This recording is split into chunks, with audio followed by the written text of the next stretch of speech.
I'm Chia and welcome back to my channel. I wanted to wish you guys a happy Halloween. I'm staying in and reading because that's what I love to do. I decided to do another 24-hour readathon. What I'm hoping to read for this 24-hour Halloween themed vlog, I want to read Phantasma. I've had this since beginning of October because of course it's another TikTok raved about book, and a lot of people have been describing it as a Caraval mixed with Danny Phantom, if you know who Danny Phantom is. It's a paranormal fantasy romance. I'm really excited to read it because I have been saving this to read on Halloween just because I wanted the spooky vibes. It follows a girl named Ophelia, and Ophelia comes from a family of necromancers. They have dealings and interactions with the dead, and I guess she discovers that there's something going on with her house because her mom unfortunately went into sort of a financial debt that unfortunately might make them lose their house. Ophelia's sister decides to enter a competition that is sort of like a Caraval trial in this haunted manor. It's in a cursed manor, and in order to rescue her sister, and the prize at the end is being granted any wish you want, so similar to Caraval. Ophelia's sister ends up getting into this contest in order to save her family, and she has to go rescue her sister. In the process, she ends up getting to know a phantom. I am so excited to read this. It's filled with spooky vibes and I'm so excited to finally read this. I've been saving it for almost a month now, but here I am.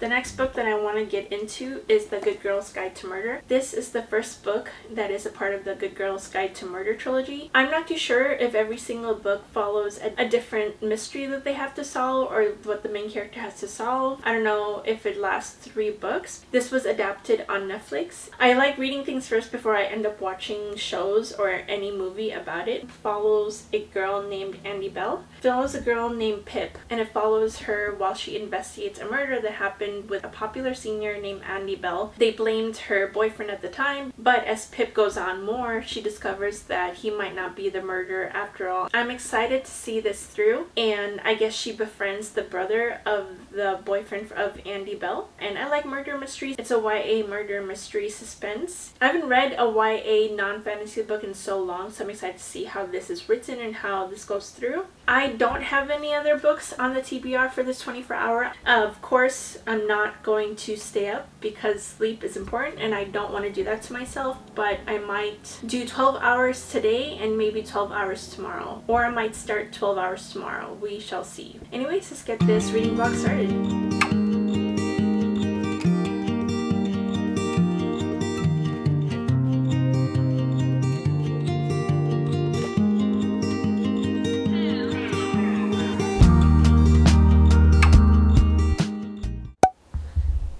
Everyone, I just wanted to give an update on Phantasma. I'm about 421 pages in. I'm actually almost done with this book, like maybe less than 60 pages left, and we have about 16 hours left and 44 minutes on the timer. I could not put this book down. It is so good. I love the action in it. I love the trials. The way I describe this book, okay, so we follow a girl named Ophelia Grimm. She is a part of a family of necromancers, and it's her and her sister Genevieve. And her mom unfortunately passes away, and what they have to do as necromancers is once the current female who has the necromancer powers has passed away, the descendant has to go and do a ritual right away as soon as the person passes away, so that the next descendant gets the necromancer powers. Ophelia does end up getting her mom's powers, and they have to deal with the grief of losing their mother and also some of the stuff that she hid from them before she passed away. Ophelia is the older sister of the family. I know what it feels like to be the older sister of the family. She has to deal with a lot of expectations from her family.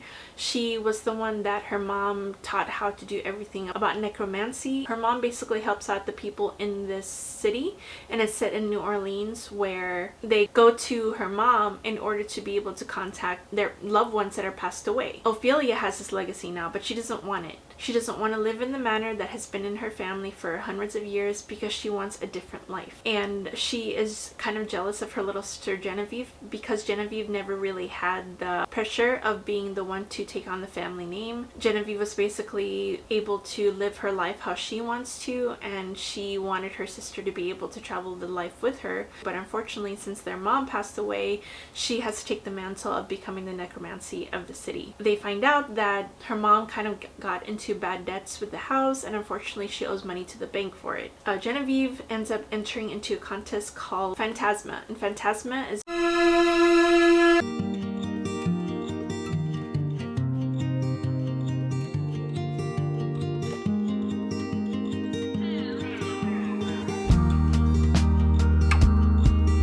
I wanted to do a little bit of an update because I finished Phantasma in 9 hours and 20 minutes, and I gave this book a 4.5 stars. But the reason why I didn't fully give it a 4.5 stars is because there are some things that I had a little bit issues with. Well, there was a little bit of a miscommunication trope that was going on. Thankfully, it was resolved quickly. I just didn't feel the need to have that communication trope.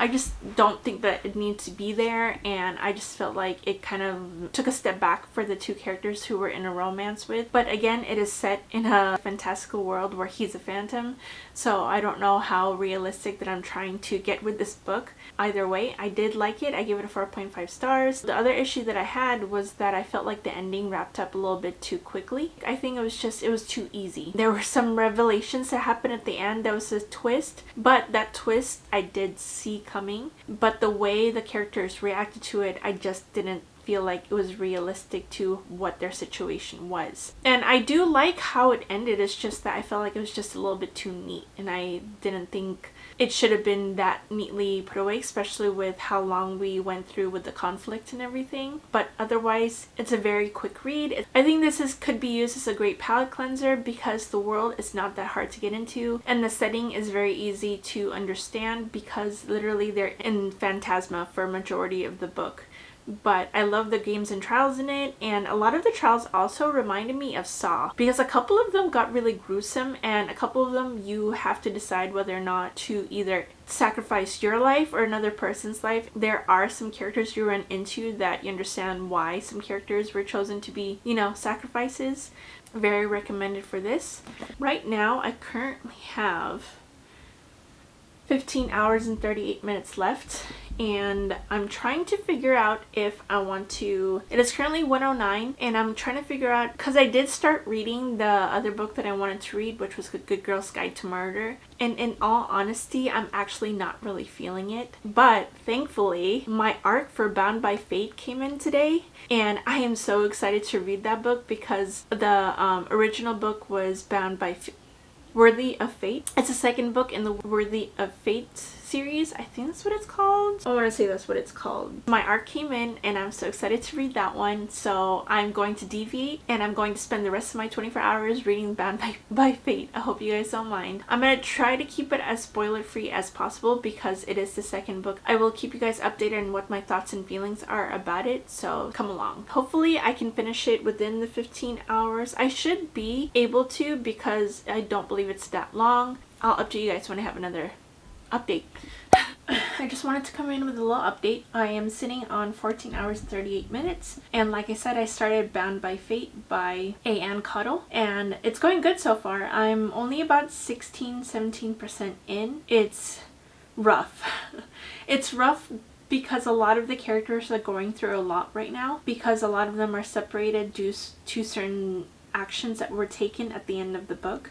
And during this conflict, it feels like they solved a conflict. It was plaguing their world for a good while, and now that it's a little bit resolved, but the thing is, there's a bigger problem. Everyone is going through it. They're separated and dealing with their own conflicts, and they're trying to find each other again. But I'm liking it so far. I'm feeling so sad for the characters because they're going through a lot. They're all dealing with guilt, because of the things that they had to do at the end of the last book, despite the fact that they had no choice. I want to be able to solve this situation, but I really don't know how it's going to take place, because I don't know if it's going to be resolved, because I know that there's other books in this series that I'm not too sure how long it's going to take. But yeah, I just wanted to do a little update for you guys, and it's very small, but I'm ready to keep on going to see how everything is going to go through.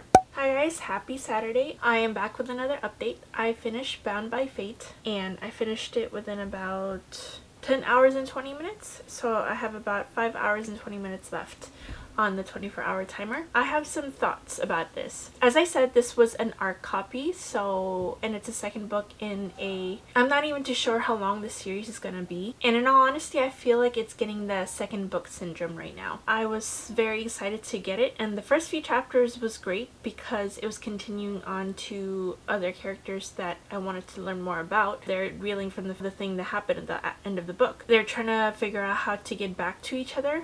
I feel like some of the perspectives was a little bit too long. I feel like they focused too much on things that should have been focused on more plot. There is a reason why all of these perspectives are being shown, because there is a twist at the end that you find out literally at the end of the book.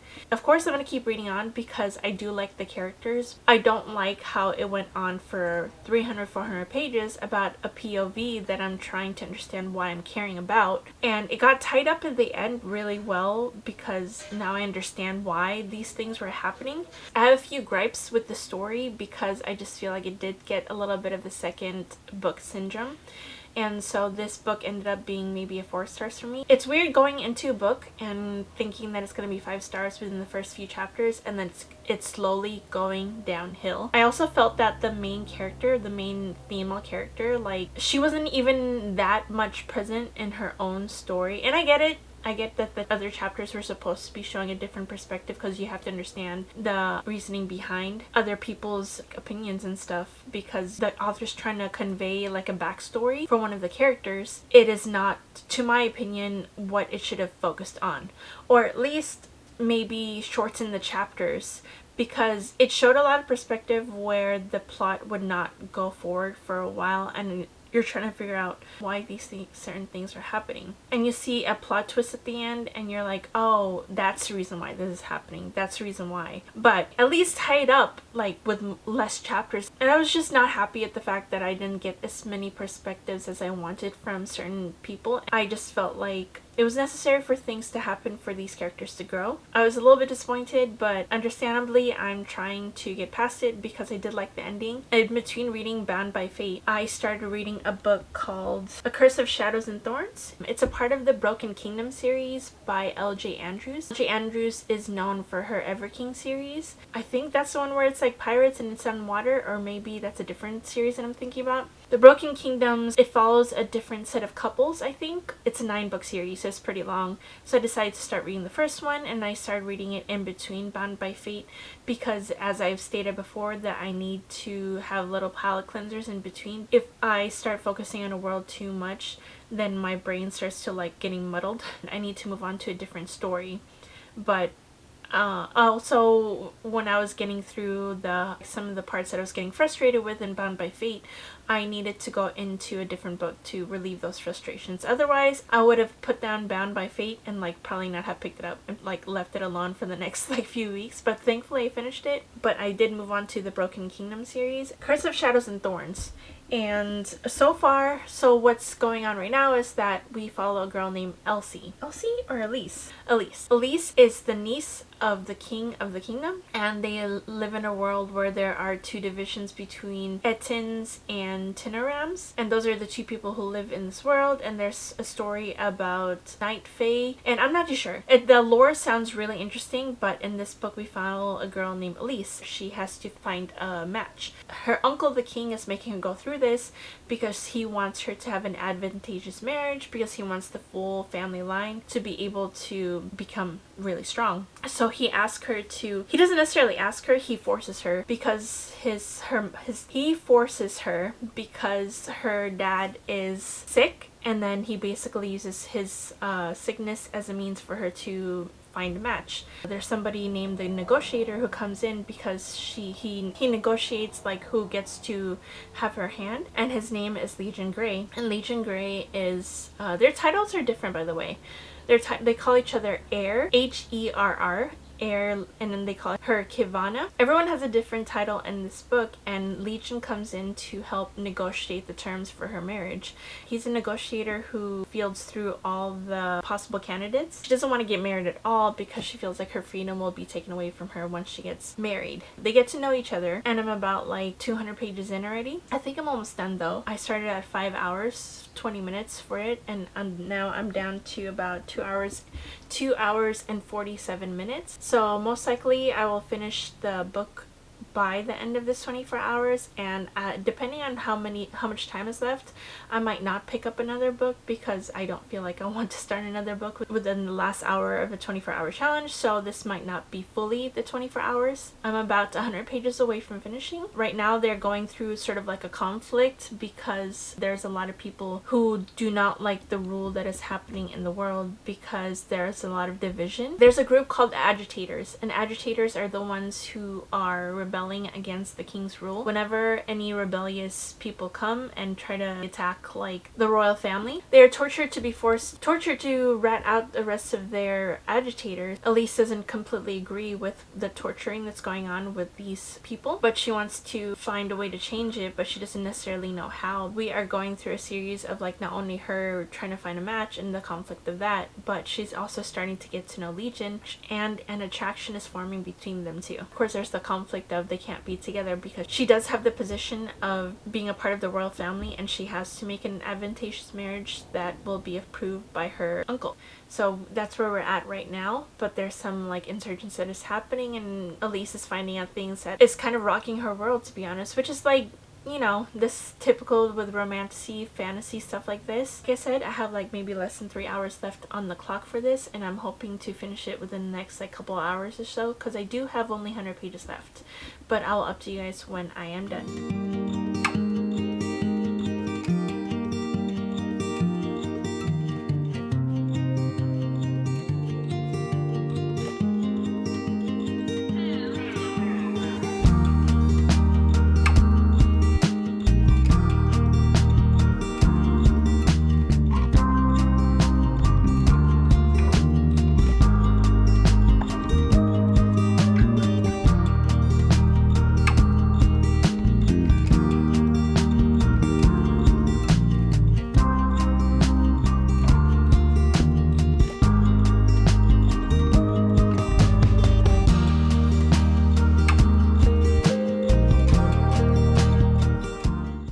Just finished A Curse of Shadows and Thorns by L.J. Andrews. My overall opinion about it is that it's a good start to the series. I'm interested to see further along how it grows throughout the series, especially since there's 9 books. I think each 3 books is set to a different couple. I'm doing the thing that I'm doing again where I'm reading all the books in a series first before I move on to the Everking series, and the world is really interesting because of all the lore that is behind it. Overall, I gave this book maybe a 3.75 stars. There is about an hour and 39 minutes left on the timer, but in all honesty, I am not going to start another book. I don't feel like choosing another book right now, so I'd rather end it here. My overall thoughts of A Curse of Thorns and Shadows is that it's a good start to the series, but it's not really a strong start to the series. Some of the pacing when I started new chapters was kind of off. There's a part where Elise gets a journal, and this journal was written by a former queen who was a part of their enemy Ettins. Ettins were the ones who occupied the throne first before the Timorans took over, and the agitators believe that the ones who should be ruling are the Ettins, and they call the Timorans false rulers. The journal that Elise found or was given, because I think Legion was able to find it or recovered it from some correspondence somewhere, and there are parts the chapters will start off with the journal. It's kind of weird because it'll start with that journal entry and then it'll go straight into what's actually happening present day. Kind of disjointed also because there are some characters who will show up that you don't even know were on the page in the first place. Some action scenes were kind of hard to understand, and and it did kind of get confusing throughout some of the pacing. There is a case of a lot of hidden identity and starting a revolution to fight for a kingdom that the rightful heirs need to come, and some of the things that happen at the end, there were like plot twists and stuff, I guess from a mile away. It's really common with basic fantasy where there are a lot of like similar plot points where you can start guessing what happens. But I think the lore is interesting enough, how they call night folk sort of like similar to fae. It was great to read during his 24-hour reading vlog because it was only like 330 pages, and the whole entire series is on Kindle Unlimited, so if you wanted to check it out. But maybe I'll read another one like this later on down the line in another reading vlog. Thank you again for watching, and thank you for joining me for another 24-hour reading vlog. And I don't know if I'm gonna do another one like this again, because when I'm doing 24-hour challenges, I just feel like I'm being pressured to like finish a certain book in a certain time, and sometimes my mood dictates how I feel about those certain books. Either way, thank you again for watching, and subscribe if you want more like this for the future, and thank you for watching. Bye!